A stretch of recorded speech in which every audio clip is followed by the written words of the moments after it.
causing the astronauts to receive occasional showers of lunar dirt.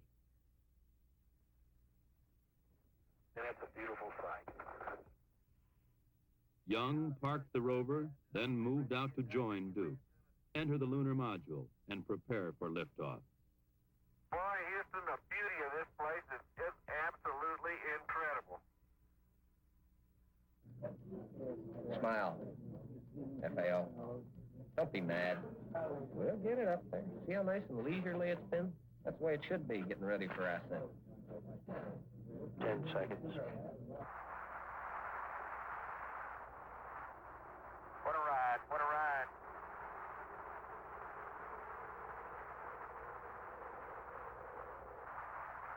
Liftover's on time.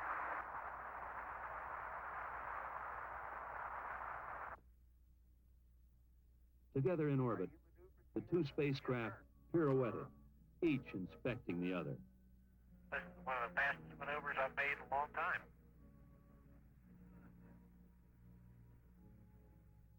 The inspections complete, the command module and lunar module maneuvered to docking. John Young, Ken Mattingly, and Charlie Duke, reunited aboard the command module, settled down for tomorrow's tasks. Jettison the lunar module and burn out of orbit to come home. April 25. Ken Mattingly left the confines of the command module cabin, 173,000 miles from Earth. As he orbited the moon, he had not only made visual observations, he had been operating a complex series of experiments. Many of these had returned instant data to Houston. Two had taken thousands of high-resolution pictures of the lunar terrain. Now, Mattingly retrieved the film canisters and made his way back to the cabin with them, as Charlie Duke stood in the hatch to help him. It had been quite a mission. In John Young's words, I think we've seen as much in 10 days as most people see in 10 lifetimes. April 27, the last day. The crew looked out their windows through the 5,000-degree fireball of re-entry at their native planet.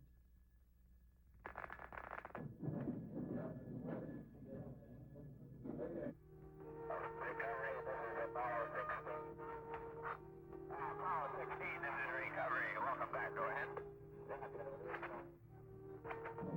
That is beautiful, isn't it?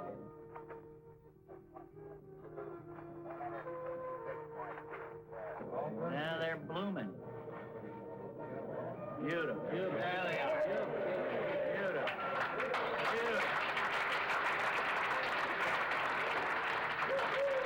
Apollo Control Houston, an observer on the Ticonderoga estimates the distance from the ship about 1 mile.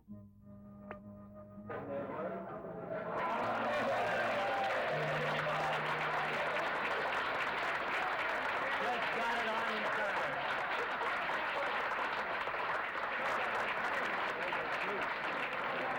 There you go, George.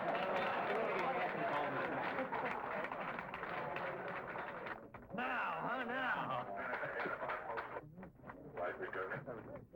You saw an example of goal-oriented teamwork in action. The kind of thing that made this country great and the kind of thing that's going to keep it that way. Real smooth shot. Every bit of it. Gary? You brought them in beautifully. Well done, young man. Outstanding. I cannot touch that cigar anymore. I cannot.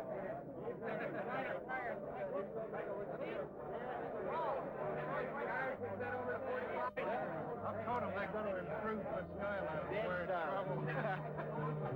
Mike, congratulations.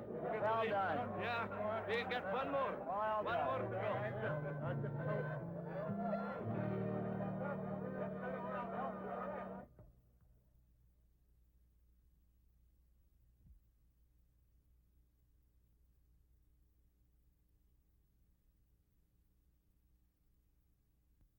And now, if America's new spacecraft succeeds in reaching Venus, we will have literally reached the stars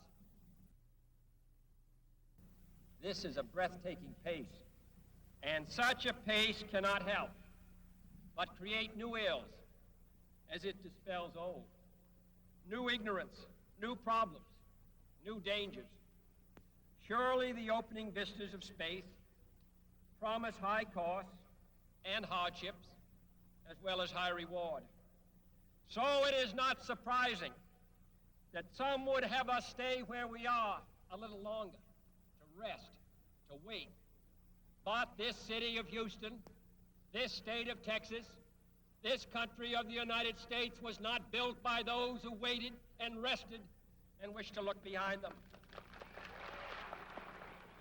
It is for these reasons that I regard the decision last year to shift our efforts in space from low to high gear as among the most important decisions that will be made during my incumbency in the office of the presidency. In the last 24 hours, we have seen facilities now being created for the greatest and most complex exploration in man's history. We have felt the ground shake and the air shattered by the testing of a Saturn C-1 booster rocket, many times as powerful as the Atlas which launched John Glenn, generating power equivalents to 10,000 automobiles with their accelerator on the floor. We have seen the site where 5 F-1 rocket engines, each one as powerful as all 8 engines of the Saturn combined, will be clustered together to make the advanced Saturn missile, assembled in a new building to be built at Cape Canaveral, as tall as a 48-story structure, as wide as a city block, and as long as 2 lengths of this field. Within these last 19 months, at least 45 satellites have circled the Earth. Some 40 of them were made in the United States of America, and they were far more sophisticated and supplied far more knowledge to the people of the world than those of the Soviet Union. Transit satellites are helping our ships at sea to steer a safer course.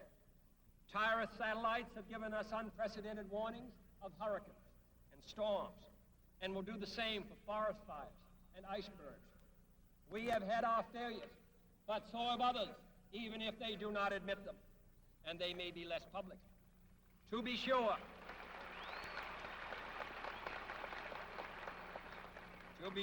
we are behind, and will be behind for some time in manned flight.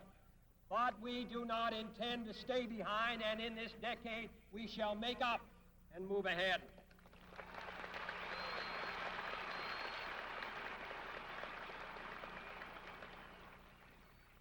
The growth of our science and education will be enriched by new knowledge of our universe and environment, by new techniques of learning and mapping and observation, by new tools and computers for industry, medicine, and the home as well as the school. Technical institutions such as Rice will reap the harvest of these gains. And finally, the space effort itself, while still in its infancy, has already created a great number of new companies and tens and thousands of new jobs. Space and related industries are generating new demands in investment and skilled personnel, and this city and this state and this region will share greatly in this growth.